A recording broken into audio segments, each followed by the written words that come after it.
अस्सलाम वालेकुम। उम्मीद है आप लोग खैरियत से होंगे। मैंने आज बनाया बीफ कोफ्ता शोरबे वाला, तो मैंने सोचा उसकी रेसिपी आपके साथ शेयर करते हैं। चलें जी, शुरू करते हैं। सबसे पहले देचकी के अंदर मैंने ऑयल ले लिया।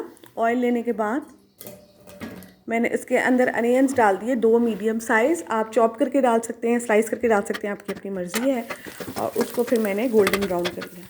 जैसे ही वो गोल्डन ब्राउन हुए, उनको ब्लेंडर में डाला और उसके अंदर 3 टमाटर डाले और ब्लेंड करके पेस्ट बना लिया।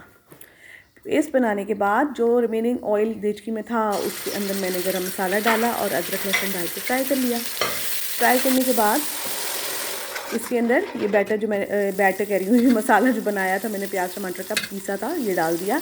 इसमें फिर नमक, लाल मिर्च, हल्दी, धनिया डाल दिया और फिर उसको मैंने फिर अच्छे से भुनने के लिए रख दिया।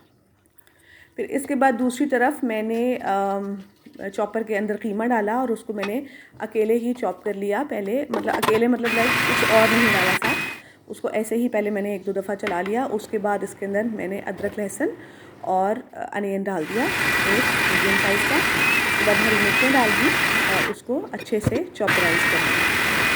चॉपराइज़ करने के बाद जब इसको खोला, इसके अंदर मैंने मूंगफली का पीस के मैंने 1 खाने का चम्मच डाला है। अगर आप उसकी जगह बादाम या खशखाश डालना चाहें तो वो भी डाल दें।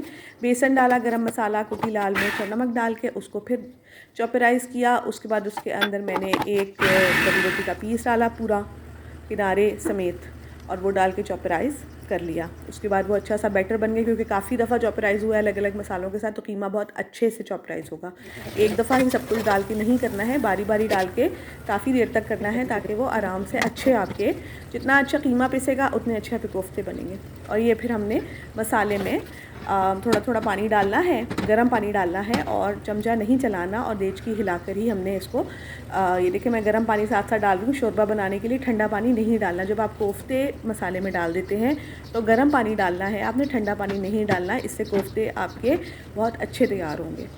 अच्छा, इस तरह से हमने कर लिया। उसके बाद शोरबा बन गया, उसको हमने थोड़ी देर पका लिया। इसके बाद एक मसाला हमने बनाना है, सीक्रेट मसाला। इसमें है इलायचियाँ हैं, बादाम हैं और लौंग।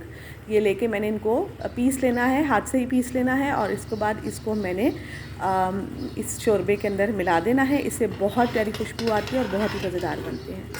ये तैयार हैं, ज़रूर ट्राई कीजिएगा। मुझे दुआओं में याद रखिएगा, मेरे चैनल को सब्सक्राइब कीजिएगा और मुझे कमेंट करके बताइएगा कि क्या सही लगा और क्या गलत। अल्लाह हाफ़िज़।